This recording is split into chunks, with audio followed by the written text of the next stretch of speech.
Donc, la première question qu'on souhaitait vous poser lors de cette table ronde, c'était partir d'une phrase qui est simplement dire « Gérer le chaos, rêve ou réalité ?» Point d'interrogation.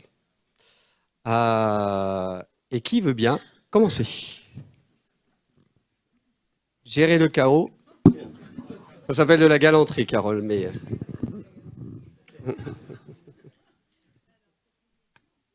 Ludovic?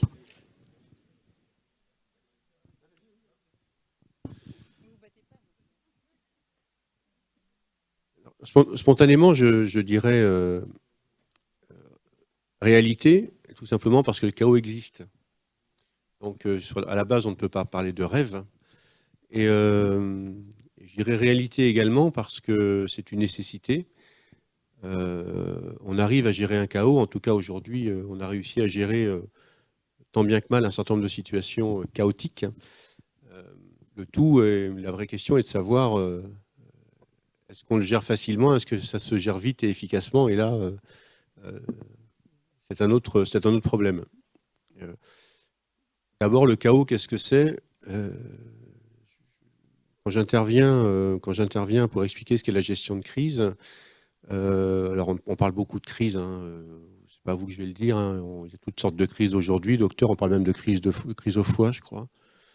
Voilà, donc voilà, la crise, on l'emploie tout le temps. Pour moi, la crise, c'est si je devais donner une définition, c'est une rupture de processus décisionnel. C'est cet instant où on ne sait plus ce qui se passe.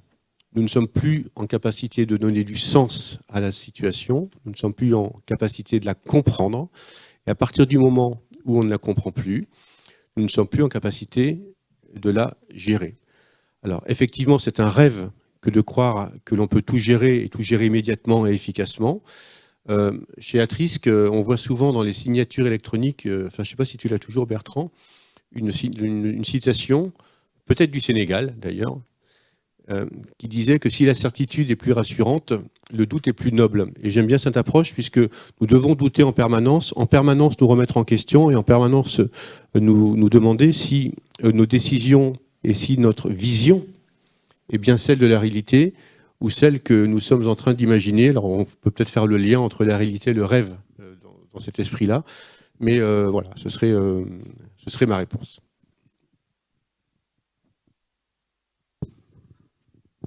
Bien, donc je dirais trois grandes idées. Le chaos est une réalité.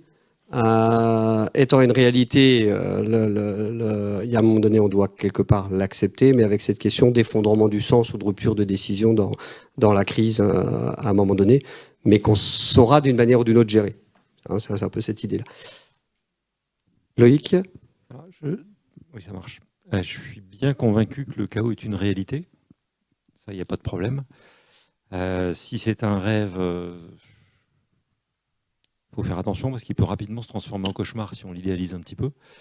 Et ça peut effectivement venir très très vite. C'est-à-dire que si je pense qu'on n'est pas pragmatique dans la gestion face à une situation chaotique, rapidement les choses peuvent devenir extrêmement compliquées et on peut effectivement perdre, je pense, le sens des choses, le cours des choses, et ça peut complètement échapper. Et c'est vrai que la notion de crise apparaît et arrive au moment où on perd le fil des choses et au moment où on va perdre une forme de contrôle, même si la situation est effectivement extrêmement compliquée, extrêmement tendue. Dans toutes celles que j'ai pu traverser, puisque j'ai passé quelques années à l'Institut de veille sanitaire comme en coordinateur, en responsable des alertes et des crises, on voit très bien qu'on arrive à tenir, même si la situation est compliquée et difficile, on arrive à la tenir, entre guillemets, on arrive à ne pas se faire dépasser ou à ne pas être encore dépassé. Et puis on voit très bien qu'il y a un moment qui tient parfois à très peu de choses, qui tient à... Tout à l'heure, on parlait d'un article de presse qui tient à tout petit, quelque chose qui peut paraître ténu, mais un tout petit retournement d'opinion sur une partie du sujet ou sur une perception ou sur une fausse information. La chose peut devenir effectivement chaotique extrêmement rapidement. Et une fois qu'on a perdu la main, j'ai envie de dire, ça devient extrêmement compliqué de la récupérer. Et ça devient très très dur de refaire le chemin à l'inverse. Je vais prendre un exemple dont on n'a absolument pas parlé aujourd'hui, c'est le cas du chikungunya à La Réunion. Alors ça vous parle peut-être pas beaucoup, mais ça a été une situation d'un point de vue sanitaire assez particulière. C'est la première fois qu'on mettait en évidence que le chikungunya avait tué autant que la grippe, etc. Bon, passons cette dimension-là, qui néanmoins a été mais qui a été. Enfin, ce que je veux dire, c'est que c'est pas. Enfin, on savait pas que ça tuait, ça l'a montré, mais surtout, on n'avait pas mesuré, et l'Institut de veille sanitaire à l'époque, ni l'autorité sanitaire d'ailleurs, n'avait pas mesuré l'impact social du phénomène.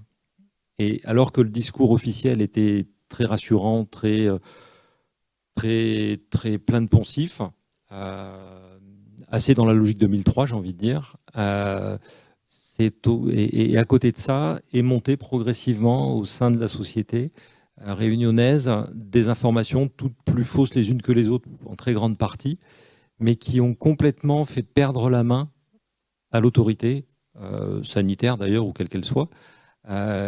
Et tout ce qui a pu être dit par la suite était remis en cause d'une façon quasiment systématique, quoi. Et on en revient aujourd'hui à ce qu'on rencontre avec la théorie du complot, etc. etc. À l'époque, c'était vraiment peut-être le tout début, après 2001, etc. On n'était pas encore aussi habitué à faire face à ça. Et il y a eu cette perte donc d'une situation qui était maîtrisée d'un point de vue épidémiologique. La situation était parfaitement maîtrisée, était parfaitement connue, en dehors du fait qu'il y avait cet impact de mortalité, mais ça c'était effectivement méconnu, mais dans le monde entier. Mais l'évolution de l'épidémie était tout à fait connue, anticipée. Tous les points de passage épidémiques avaient été prévus et se sont réalisés. L'évolution du dispositif de surveillance a été convenablement faite, était convenablement calibrée. Donc il n'y a jamais eu, le système n'a jamais été dépassé, techniquement parlant. En revanche, la crise est apparue à partir du moment où on a perdu la main sur la communication, à partir d'un retournement et de la perception, et à partir d'un retournement de la société sur la situation, quoi.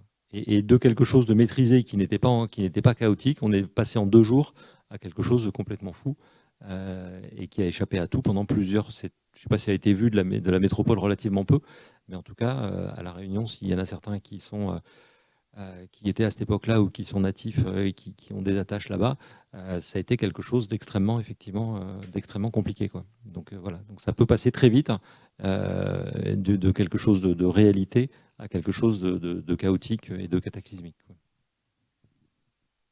Merci. Donc, c'est ce que j'ai envie d'entendre. Moi, ce que j'ai entendu, et désolé, je retiens vraiment une partie, mais c'est cette notion de, pour ajouter à l'idée qui mettait Ludovic avant, cette espèce d'idée que derrière ce chaos qui est une forme de réalité, il y a cette notion de réussir à garder la main d'une certaine manière, même si c'est de manière très tant bien que mal. Je vais utiliser cette expression-là, même si c'est tant bien que mal. D'accord, merci beaucoup. C'est juste... C'est bon, ça fonctionne. Je rebondis sur les propos de Loïc. En fait, moi, ça me fait penser à la complexité, parce qu'on n'a peut-être pas abordé cette notion. La crise, c'est avant tout une situation hyper complexe, multifacette, ça j'avais dit, mais qui fait qu'à un moment donné, bon, c'était un peu le propos de la dernière idée reçue, c'est cette pensée que c'est lié à un événement. Et en fait, c'est peut-être redonner à un moment donné cette capacité à penser global. C'est-à-dire qu'on va avoir le sentiment d'être vis-à-vis de quelque chose chaotique parce qu'en amont, on n'a pas forcément appréhendé toutes les facettes du problème. Et du coup, on se retrouve dépassé parce que on ne savait pas qu'il y avait une facette de com intégrée, qu'il y avait une facette émotionnelle intégrée, etc. Donc, on se retrouve du coup dans un focus qui était très événementiel, voilà, centré sur l'événement, à quelque chose de chaotique parce que notre manière de penser, d'analyser n'est, elle, pas, j'allais dire, calée sur une pensée de la complexité. C'est peut-être là qui fait que les acteurs, les décideurs vont se dire que oui, je suis face au chaos. Mais le chaos, c'est quand même le stade ultime où il n'y a plus rien pour moi, en fait. C'est-à-dire qu'on a dépassé un stade, pas de non-retour, mais souvent, une entreprise qui est face au chaos, elle met la clé sous la porte. Voilà, donc en fait, c'est quand même éviter qu'on se retrouve dans une situation de chaos. C'est comment on fait pour faire en sorte que les pouvoirs publics, généralement surtout le privé, évitent de se retrouver en situation de chaotique et en situation de chaos. Donc comment on fait pour apprendre à savoir lire un peu des situations complexes que sont des situations de crise? Une vraie idée autour de la complexité, donc le fait d'éviter ce chaos, mais globalement de pensée globale ou de pensée complexe, d'essayer d'avoir tous les éléments ou d'essayer de comprendre un problématique dans son ensemble. Merci Carole. François, à vous? Ouais, c'est bon. Ok. Donc du coup, sur cette idée de gérer le chaos, rêve ou réalité, moi j'ai voulu vous parler d'une autre expérience. Après Fukushima, donc je vais vous parler d'Haïti. Et en fait, pour vous expliquer que le chaos, c'est quelque chose qui existe, et c'est d'abord quand il n'y a plus de direction, hein, plus de gouvernement. Là, vous voyez sur cette photo, hein, il n'y aura que des photos, hein, sur les quelques slides que je vous présente. Sur cette photo, le premier étage de la présidence s'est effondré après le tremblement de terre, et du coup, l'État est décapité. Donc l'État est décapité, il n'y a plus de communication, il n'y a plus de carburant, il n'y a plus de véhicules. Vous avez pillage, vous avez insécurité, c'est l'ONU qui distribue l'alimentation. Là, on est dans une situation, je crois, chaotique, réellement chaotique, et il faut gérer, il faut réussir à continuer à survivre dans une situation comme ça. Les gens se battent pour survivre. Vous aviez, je vous rappelle, hein, sur l'ensemble de la population d'Haïti, 250 000 morts. Donc vous aviez des morts partout. Alors, gérer le chaos là-dedans, c'est d'abord lutter, on en parlait tout à l'heure avec nos amis sénégalais, contre le fatalisme. La population haïtienne se croyait totalement abandonnée de Dieu. On en est là. Le chaos, c'est ça. C'est quand on en est à ce niveau-là de sensation. Hein. Alors la gestion du chaos, dans une telle déstructuration, et je rejoins ce que disait Carole Dautin tout à l'heure, c'est gestion des émotions. Et du coup,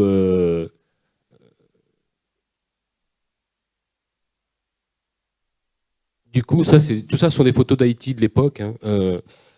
La gestion des émotions à tous les niveaux. Il faut réussir, en fait, à être d'une sérénité inversement proportionnelle à la fébrilité ambiante. Alors, c'est très facile à dire comme ça, assis sur un petit fauteuil confortable dans un amphi. C'est beaucoup plus compliqué, en réalité, j'en conviens, hein, parfaitement. Mais c'est l'objectif à atteindre pour avoir une petite main sur la gestion du chaos. Alors, c'est la gestion des émotions, les siennes d'abord, parce que vous êtes en proximité permanente de la mort dans ces situations de chaos. Vous le voyez, vous l'entendez, parce que notamment en Haïti, vous êtes là aux Caraïbes, les gens expriment par la voix, par les cris, la mort, et vous l'entendez en permanence dans des situations de catastrophe comme ça, et vous la sentez. Quand vous avez 250 000 morts dans les rues, la mort vous rentre par les narines et vous ne savez plus comment vous débarrasser de cette odeur. Donc voilà, ça c'est du réel, c'est vraiment ça le chaos. Et il faut gérer aussi psychologiquement la souffrance de la population et la souffrance des sauveteurs. Là vous voyez sur l'image derrière moi, le regard, hein, cette photo me sidère toujours par le regard, hein, de ce sauveteur, il est perdu. Alors il fait son boulot absolument correctement, mais il a besoin de direction, il a besoin d'être aidé parce que il faut gérer son chaos à lui aussi, quoi. Et en fait, c'est peut-être ça la solution. On va y arriver tranquillement. Ensuite, la gestion du chaos, c'est aussi gérer les médias. Vous voyez derrière ces sauveteurs qui emmènent un survivant, des journalistes. Et là, vous avez en permanence, et c'est pendant toutes ces missions de chaos, vous avez les médias sur vous, derrière vous, avec leur appareil photo, non-stop. Vous ne pouvez pas sourire. Vous avez parfois besoin de passer à autre chose, etc. Si vous souriez, vous faites la une, hein, de Paris Match. Donc c'est terrible. Voilà. Donc la gestion du chaos, c'est aussi gérer cet amplificateur de chaos que peuvent être les médias dans certains cas. Enfin, je dirais que pour opposer Et pour que cette gestion du chaos devienne une réalité, parce que autrement, après tout ce que vous avez vu, vous comprenez bien que c'est du rêve, on ne peut pas gérer un tel chaos, il faut y opposer une organisation. Ça, c'était l'hôpital de campagne de la sécurité civile, et comme vous pouvez le voir, c'est organisé, c'est au carré, et en fait, ce sont les seuls repères que peuvent entendre et les sauveteurs et la population. Ils ont besoin de se voir opposés à ce chaos de la rigueur, de l'ordre, de la méthode, des moyens. Voilà. Donc voilà ce qu'on peut leur donner comme message.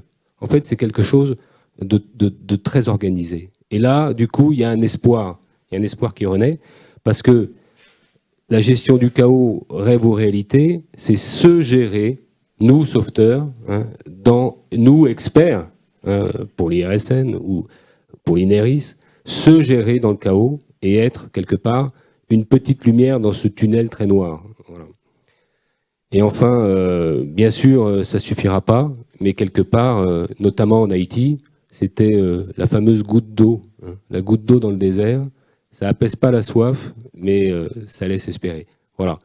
Voilà mon point de vue sur cette gestion du chaos.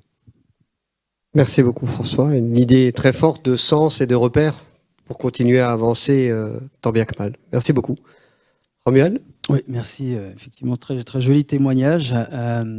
Pour ma part, effectivement, je voudrais tisser le lien en rapport avec ce qu'on a pu évoquer ce matin. Alors, du coup, on est bien loin de ce qui vient d'être dit là. Hein. C'est-à-dire qu'on ce matin, on était sur la question de la variabilité, des procédures qui ne s'appliqueraient pas. Voilà, on est dans le monde industriel, un monde structuré, organisé, avec des repères, et sécurisant, du coup. Hein. Là, effectivement, on est dans toute autre chose. On a évoqué dans la journée cette idée que pendant la crise, on pouvait se prendre les pieds dans le tapis.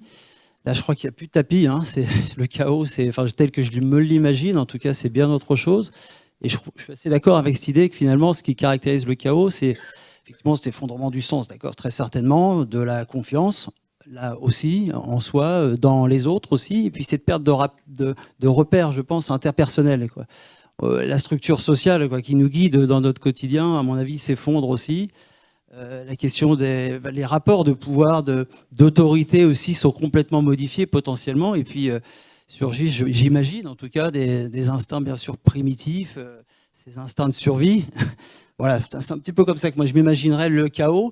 C'est un exercice que je trouve intéressant, que je n'avais pas forcément fait jusque-là. Mais c'est peut-être pas une mauvaise idée dans le fond. Alors gérer le chaos, bon, effectivement, gérer au sens de gérer, évidemment, bien évidemment, non, hein, on est bien d'accord. Il faudrait trouver un autre vocabulaire, peut-être on n'a pas les mots. Voilà, en tout cas, il va falloir effectivement composer avec cette impossibilité d'anticiper subitement, voilà, avec des horizons temporels qui vont se raccourcir beaucoup, hein, s'il faut manger, s'il faut se protéger, par exemple, j'imagine ça. Et donc réinventer évidemment beaucoup, composer avec peut-être ce que l'on a comme bagage social, cognitif, culturel. Voilà. Mais en tout cas, effectivement, il va falloir tout donc réinventer. Peut-être conviendrait mieux dans ce cas-là, je crois, que gérer. Ok, cette notion de réinventer, donc c'est trouver quelque chose face à cette complexité, etc. D'accord, merci Romuald. Est-ce que quelqu'un veut poser une question ou a une remarque par rapport à l'intervention, y compris au Sénégal, hein, faites-moi signe si jamais vous avez une question ou une remarque. Pas de question, mais une petite contribution. Pour nous, gérer le chaos est un rêve. Si on retient par exemple la plus grande catastrophe maritime à travers le chavirement du bateau Le Joola en 2002, où il y a eu plus de 2000 morts et disparus. Et au moment où je vous parle, il n'y a aucun rétexte, il n'y a aucun retour d'expérience par rapport à ça, tant au niveau des autorités étatiques qu'au niveau des populations. Les mêmes habitudes, les mêmes faits se répètent chaque jour. Donc pour nous, gérer le chaos, c'est un rêve. C'est ce que je voulais dire par rapport à cela. Merci. Merci Samba. Un autre commentaire, une autre réaction ? Moi je voulais, à moins qu'il y ait quelqu'un qui levait la main. Oui.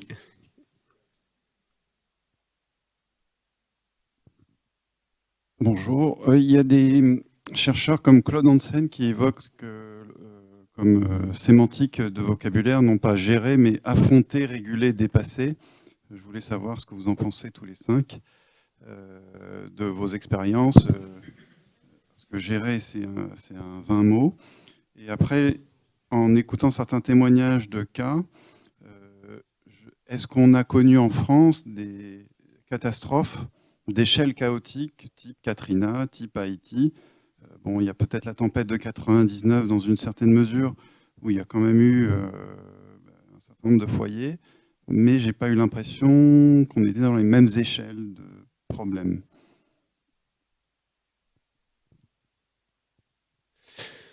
L'expérience que j'ai, effectivement, on n'est pas dans les mêmes échelles que ce qu'on a pu rencontrer aux États-Unis ces dernières années. Katrina, enfin voilà, on est vraiment dans des situations absolument extrêmes, mais presque caricaturales d'ailleurs, hein, puisque quand on voit le président des États-Unis dans son ranch au Texas qui ne prend pas la mesure de l'événement, enfin il y a quand même des choses intéressantes autour de ça à retenir. Mais ta question, elle est très intéressante, puisque moi je voulais revenir sur cette notion d'équipe. On a beaucoup parlé de l'équipe, on a beaucoup parlé des échanges, on a beaucoup parlé d'interaction. Et pour rebondir sur ce que disait François, je vais revenir sur cette notion de chef, sur cette notion de décideur, puisque on est tous des experts et on a tous compris qu'il fallait qu'on travaille les uns avec les autres pour apporter des éléments de décision aux décideurs. Mais on n'a pas parlé de la posture managériale, on n'a pas parlé du courage décisionnel, et on n'a pas parlé du rôle extrêmement important du chef pour apaiser une situation quand tout fait que la situation ne peut pas être paisible. Et c'est tout le paradoxe, et ça a été dit, je voudrais vraiment revenir dessus. Ce sont des moments où, très naturellement, on aurait tendance à stresser, où on aurait tendance à s'énerver, où on aurait tendance à ne pas échanger. Et pour autant, ceux qui gèrent ces événements-là doivent adopter absolument une posture qui va totalement à l'encontre de la nature humaine, et donc se positionner de façon très froide devant un événement pour pouvoir l'affronter, et là j'aime bien ce terme parce qu'on est bien dans de l'affrontement, et pour pouvoir, derrière cet affrontement, arriver dans le calme et la sérénité, à retrouver le calme. C'est pas toujours facile, parfois parce que les acteurs ne sont pas forcément préparés psychologiquement à faire face à l'événement, mais aussi parfois parce que les chefs ne sont pas prêts psychologiquement à affronter l'événement. Et ça, c'est quelque chose d'important dont on ne parle pas beaucoup, parce que c'est un peu tabou, parce que tous les chefs sont très bons. Mais à un moment donné, il faut en avoir conscience. Et je crois que s'il y avait vraiment un point sur lequel il fallait qu'on s'améliore aujourd'hui, c'est peut-être identifier les chefs qui sont intrinsèquement en capacité d'affronter ce genre d'événement, parce que je pense que c'est pas donné à tout le monde, et leur donner ensuite les outils pour pouvoir coordonner l'ensemble des équipes, et notamment leur donner les règles du jeu pour leur expliquer comment l'équipe va travailler, comment l'équipe va raisonner pour produire des décisions. Et je vais vous donner un exemple très concret. La nuit des attentats de Paris, alors je ne sais pas si on peut parler de chaos, mais je peux vous assurer qu'on ne comprend plus du tout ce qui se passe. Pendant très longtemps, entre ce qui se passe à Saint-Denis, ce qui se passe à Paris, les informations qu'on a sur un certain nombre de personnes qui sont faites tirer dessus, entre les noms de rues, les noms de bars, les numéros d'arrondissement, etc. On a énormément de mal à redonner du sens à la situation parce qu'on ne sait absolument pas quelle est l'ampleur de l'événement et on n'a aucune idée du nombre de morts que ça peut représenter. Tout ce qu'on est en capacité de faire, c'est récupérer des bilans très locaux et on met ça sur des tableaux et on finit par compter dans notre jargon des décédés, des urgences absolues, des urgences relatives et a priori des impliqués. Sauf que on a parfois un nombre de morts qui correspond à un bar et le même nombre de morts qui correspond à la rue. Sauf qu'on a à ce moment-là pas encore fait le rapprochement sur le fait que le bar était dans la rue. Voilà. Donc c'est extrêmement compliqué à faire et je me souviens très bien avoir un chef, bien sûr je n'aurai pas son nom, qui vient me voir puisque j'étais à ce moment-là dans la cellule qui était chargée de collecter les informations. Et ce chef vient me voir et me dit « il me faut un bilan précis ». Et je lui dis, mais on n'est pas en capacité de donner un bilan précis. D'ailleurs, on le voit bien sur les événements, c'est extrêmement difficile d'avoir des bilans précis, même parfois un jour, 2 jours après, 3 jours après, pour plein de raisons, je ne vais pas rentrer dans le détail, mais voilà. Et donc je sens qu'il est énervé, je vois la couleur de sa peau, il est très blanc, je le vois aux gouttes de sueur qui perlent sur son front, donc il est visiblement stressé. Et pour me motiver, il me dit « Non mais c'est un ordre ». Et à ce moment-là, j'ai deux façons de réagir. C'est est-ce que je lui dis on va tout faire pour te donner, mais je sais qu'on ne pourra pas le faire, ou est-ce que je fais le choix de lui donner un mauvais chiffre? C'est un petit peu ce que disait Isabelle tout à l'heure, en disant finalement, il faut dire 1500, on en est sûr, c'est comme ça. Bon. Et là où il m'a un petit peu sauvé, c'est qu'il me dit mais si je veux ça, c'est parce que le ministre le demande. Et je lui dis mais à ce moment-là, dis au ministre de venir me voir, et je vais expliquer au ministre pourquoi on ne peut pas savoir. Parce qu'on ne peut pas tout savoir tout de suite, et je pense que parfois dans ces organisations, les collaborateurs se mettent une pression terrible à vouloir absolument apporter des réponses tout de suite. Et ça a été dit dans les idées reçues ce matin, parfois on ne sait pas encore, il faut simplement l'accepter et dire qu'on ne sait pas, et par contre qu'on est en train de mettre en place tout un dispositif pour collecter un maximum d'informations pour qu'on puisse les consolider et ensuite les communiquer de façon efficace. Et cette gestion de l'émotion, je vais revenir dessus parce que elle est importante, et quand on voit les images qu'on a vues tout à l'heure, elle est très importante. Alors je vous disais, on gère les choses de façon très froide, et voilà, alors on dit ah, c'est incroyable ce que vous avez fait, c'est super. Moi je me souviens très bien après les événements de novembre 2015, alors, il y avait beaucoup de fatigue, il y avait beaucoup de tension, il y avait beaucoup de choses, et je rentre chez moi en voiture, et d'un seul coup je me mets à pleurer dans la voiture. C'est bizarre, je pleure. Sauf qu'à un moment donné, il faut bien que ça sorte, quoi. Et cette douleur, cette tristesse, cette injustice qu'on avait vécue, il fallait qu'à un moment donné, on puisse s'en passer. Et je l'ai gardé un bon moment pour moi, parce que quand même, quand on est un garçon, ça ne pleure pas. C'était voilà. Il y a juste Reggiani qui a dit à un moment, mais quelle est la honte pour un homme de pleurer? Enfin, bon, on ne va pas rentrer dans tout ce que j'aime, mais j'en ai parlé quelques temps plus tard à mon chef de bureau à l'époque, qui avait été très très impliqué dans cette gestion de crise. Et en discutant tranquillement un soir autour d'une bière, je me suis dit, allez, je me lance et je vais lui dire. Je vais lui expliquer que quand même, je suis quand même pas aussi balèze que ça et que des fois je pleure. Et lui m'a dit, écoute, je n'osais pas t'en parler, mais moi j'étais en moto. Et quand je suis passé sous la tour Eiffel, qui était allumée en bleu, blanc, rouge pendant cet événement-là, en passant sous cette tour Eiffel, je me suis moi aussi mis à pleurer. Donc ça m'a rassuré quand même, parce que j'avais énormément d'estime pour mon chef, et je me suis dit que s'il était capable de passer en moto sous la tour Eiffel en pleurant, je pouvais bien pleurer dans ma voiture. Voilà. Merci Ludovic pour ce témoignage. Deuxième question et 10 dernières minutes, mais on va aussi vous impliquer la salle. On va demander à chacun de nos 5 témoins juste de partager 3 mots qu'ils aimeraient retenir au bout de cette journée et partager. Mais on vous propose avec le même outil de vote, pour ceux qui sont encore connectés, de faire la même chose. C'est-à-dire que si vous voulez partager un mot, vous notez simplement un mot, il va apparaître en temps réel, en nuage de mots. Ça servira aussi de conclusion. Je vous rappelle qu'il y a une publication après à l'issue sur les échanges d'aujourd'hui. Donc ça fait partie aussi des éléments qu'on peut ajouter à cette journée. Donc voilà, donc la question qui vous est posée, c'est maximum 3 mots que vous aimeriez simplement retenir ou partager à l'issue. Voilà. Qui c'est qui veut commencer ?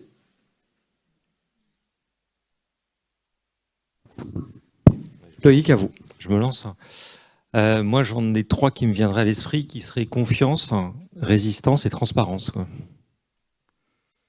Confiance, parce que c'est de l'expérience personnelle. Si on se lance pas dans une forme de gestion face à une crise en confiance avec les gens avec qui on est, c'est pas la peine d'aller plus loin, parce que ça va partir dans le mur assez vite. Résistance, on se rend très bien compte que c'est extrêmement, je vais dire, épuisant nerveusement, épuisant physiquement, épuisant dans tous les sens du terme. Et ça vient très très vite. Et dernier, transparence, on se rend compte aujourd'hui dans les crises dans lesquelles que l'on traverse, et Rouen en est probablement aussi un bon exemple, si on n'a pas une forme de transparence autour de ça, on voit très bien qu'on rentre dans quelque chose de compliqué, encore plus compliqué, et avec tous ces pseudo-experts qui peuvent arriver, indépendants et autres, l'expertise profane et autres, donc qu'on n'interroge d'ailleurs jamais sur sa transparence d'ailleurs, et ni sur son intérêt, et ni sur sa réelle indépendance. Mais bon, ça c'est un autre sujet et je ne vais pas me lancer là-dedans. Mais voilà, donc je pense que pour moi c'est les 3. Merci beaucoup. Voilà, il n'y en a que 2 pour l'instant qui me viennent, mais je vais les lancer. Il y a culture, en plus il n'apparaît pas sur le nuage de mots, mais cette culture partagée, je pense que c'est ce qui va ce qui permet en fait d'avancer. Et il y a le mot humain, qui est quand même juste l'élément et la brique essentielle pour que tout cela fonctionne. Voilà. Merci Carole. Il y en a un qui n'apparaît pas sur le nuage de mots, je ne crois pas encore, c'est le mot relation, relations humaines, connaissance des autres. La gestion de crise, c'est aussi une histoire d'équilibre. On voit tous la crise avec notre propre focus. Or, la crise, elle est multifactorielle. Et que vous soyez pompier, que vous soyez expert, que vous soyez à l'éducation nationale, l'événement a forcément un impact dans votre cœur de métier. Et à partir du moment où on veut gérer l'événement dans sa globalité, comme le disait Carole tout à l'heure, il est important de se positionner les uns par rapport aux autres. Ça sous-entend de se connaître et ça sous-entend de se respecter et ça sous-entend en amont de mettre en place ces relations humaines qui derrière facilitent les échanges. S'il y avait une touche d'humour à rajouter, j'aurais mis poule, mais...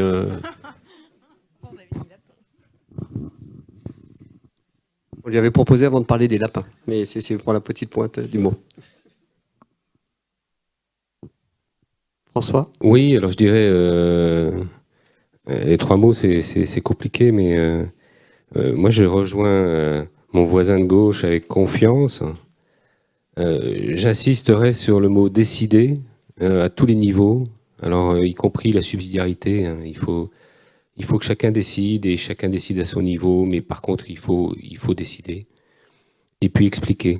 On emmène avec soi en expliquant, quoi. Donc la décision, elle marche bien quand elle est expliquée. Et puis c'est pas un mot, mais je dirais que en crise d'une façon générale, en tentative de gestion de crise, c'est se méfier toujours de « on a toujours fait comme ça ».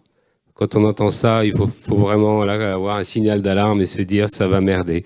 Voilà.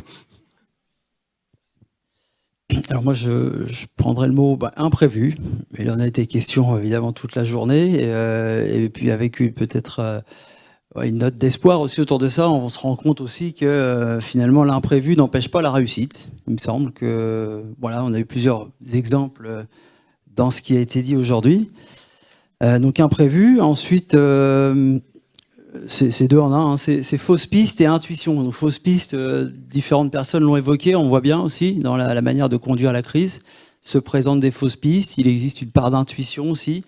Voilà, j'aime bien cette idée-là, qui à mon avis mérite aussi d'être un peu approfondie. Bon, il y avait cette question tout à l'heure de est-ce que finalement on peut se fier à notre intuition. Alors bon, je pense que en réalité la question c'est même un état de fait, quoi, en réalité, hein, mais bon. Donc l'intuition, 2e mot, et 3e mot, c'est l'apprentissage. Je crois que c'était notre enjeu aujourd'hui. Merci Sylvie, d'ailleurs, j'en profite aussi, et puis à toute l'équipe d'organisation pour cette journée. Voilà, donc apprentissage, et on voit aussi à travers vos récits qu'il n'est pas aussi évident que ça d'apprendre de ces exercices. La mémoire collective, il en a été question, et voilà, donc apprendre de ces moments-là, on voit que c'est pas si simple. Voilà, donc voilà un beau défi aussi pour l'avenir, quoi.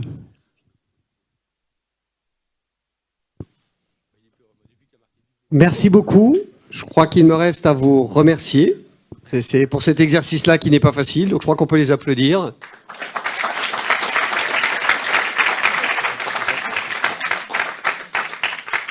Et puis je vais laisser le micro à Sylvie pour la partie conclusion. Et moi, je vais commencer par laisser la parole à Dakar, parce que je crois que des personnes veulent s'exprimer.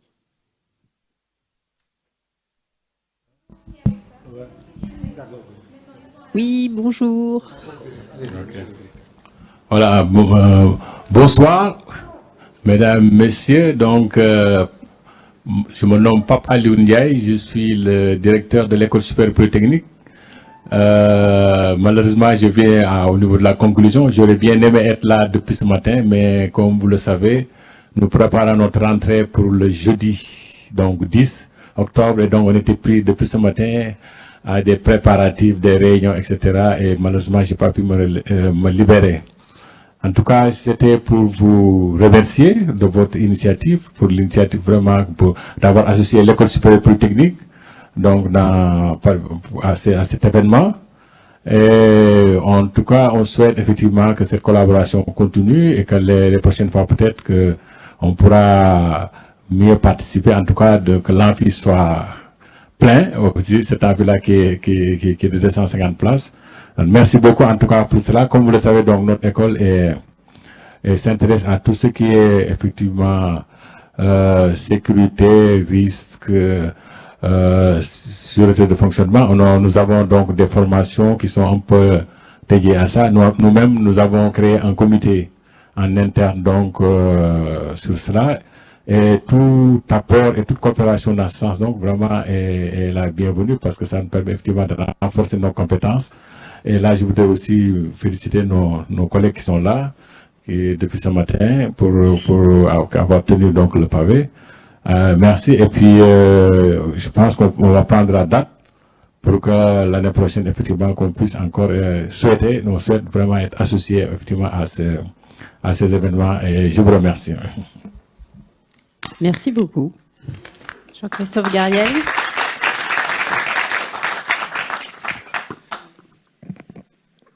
Bien, donc j'ai préparé un petit discours d'une demi-heure. Non, vous rassurez-vous, vous êtes fatigués. Ça va être très court, donc je voudrais commencer par remercier Marie-Pierre et Sylvie pour avoir travaillé pour organiser cette journée, et Manon. Je crois qu'on peut dire que c'est une réussite sur... voilà, et Manon. C'est une réussite tant du point de vue du nombre de participants que de la qualité des interventions et des échanges. Moi, je n'ai pas pu assister à tout, mais tout ce que j'ai vu a résonné de manière particulière pour moi.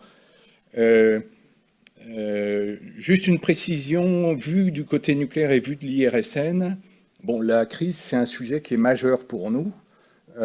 Juste pour vous donner quelques chiffres, on est 1700 à l'IRSN, il y a plusieurs dizaines de personnes qui travaillent au quotidien sur la crise. Et pour vous donner une autre idée, il y a 400 équipiers de crise à l'IRSN, donc c'est des personnes qui seraient mobilisées en cas de crise. Alors ce matin, François a dit on est les meilleurs du monde. Bon, je pense que c'était un tout petit peu ironique. Malgré tous ces efforts que nous faisons, je pense que sur l'aspect préparation que vous avez discuté, oui, toute la journée, on se prépare, on fait entre 12 et 15 exercices nationaux par an où le préfet joue, où toute la chaîne de décision joue. Et si vous me posez la question, est-ce qu'on est prêt? Je vais vous répondre très clairement, non, nous ne sommes pas prêts. Alors pourquoi on n'est pas prêt? C'est que l'accident, on ne sait pas quand il va arriver, on ne sait pas quelle tête il va avoir, on ne sait pas qu'est-ce que ça va être. Et il suffit de retourner 10 ans en arrière et de se poser la question, si j'avais dit, il y a 10 ans dans une réunion comme celle-là, dans quel pays va se produire le prochain accident nucléaire, j'aimerais bien savoir qui aurait répondu le Japon. Très certainement, personne. Tout le monde aurait pointé du doigt nos amis de l'Est, etc. Donc c'est ce qui est communément admis, mais c'est absolument pas ce qui s'est passé. Donc si, et on croise les doigts, il y avait un nouvel accident nucléaire, on ne sait absolument pas ce qu'il va être. Et donc tout l'enjeu de la préparation, pour moi, c'est développer notre capacité d'adaptation. Donc on travaille sur des scénarios, mais très certainement, ça ne sera pas le scénario qu'on a prévu. Et ce qu'on essaye de travailler, c'est cette capacité de pouvoir, au beauté, s'adapter à la situation. Un autre mot qui est très important dans le domaine du nucléaire, c'est le mot confiance. Bâtir la confiance, c'est des années et des années, voire des dizaines d'années. Démolir la confiance, c'est en gros quelques heures, une journée, etc. Et côté nucléaire, on a quand même un tout petit souci, et vous le voyez même à l'heure actuelle, ces jours derniers, c'est un mot, c'est Tchernobyl.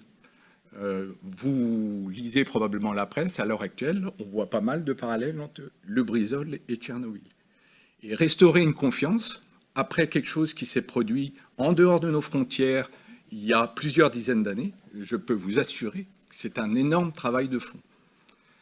Un troisième point qui me vient à l'idée, c'est tout ce qui concerne la communication, mais ça a été dit à de nombreuses reprises, on n'est pas là pour rassurer les gens. En tout cas, côté IRSN, on est là pour expliquer de manière à éclairer un certain nombre de choses, et en particulier les décisions, mais on n'est pas là pour rassurer. Et le dernier mot qui est le plus important, mais je l'avais écrit sur mon cahier avant que je l'ai vu apparaître là, c'est le mot humilité. Je crois que c'est vraiment clé pour toute personne qui s'intéresse à la gestion de crise.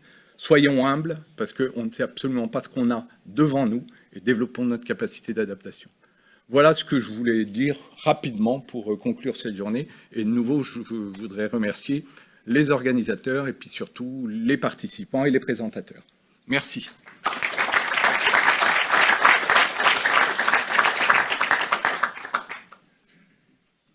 Je vais juste finir rapidement. Donc j'espère que ce voyage au pays des idées reçues vous a plu, que ça vous a intéressé. Moi aussi, je vais remercier les gens. Je vais remercier forcément l'ESP Dakar et Samba Circi qui a permis justement qu'on puisse interagir. Je remercie l'IMDR, notamment Manon, Clément. Je remercie évidemment l'IRSN qui nous a proposé cette salle qui est magnifique. Donc Marie-Pierre Bigot, entre autres, François Valette et Monsieur Gariel. Voilà, je voulais juste vous rappeler que si ce sujet de la crise vous intéresse, il y a un groupe de travail IMDR qui s'en occupe et que vous pouvez aller voir sur le site de l'IMDR ou me contacter en direct pour participer au GTR. Concernant cette journée, on a l'ambition de faire une publication derrière qui sera peut-être faite avec les techniques de l'ingénieur. Et puis, on n'a pas épuisé toutes les idées reçues, bien loin de là. Donc, je vous propose de vous donner rendez-vous dans 2 ans pour refaire une journée sur ce sujet. Merci à tous.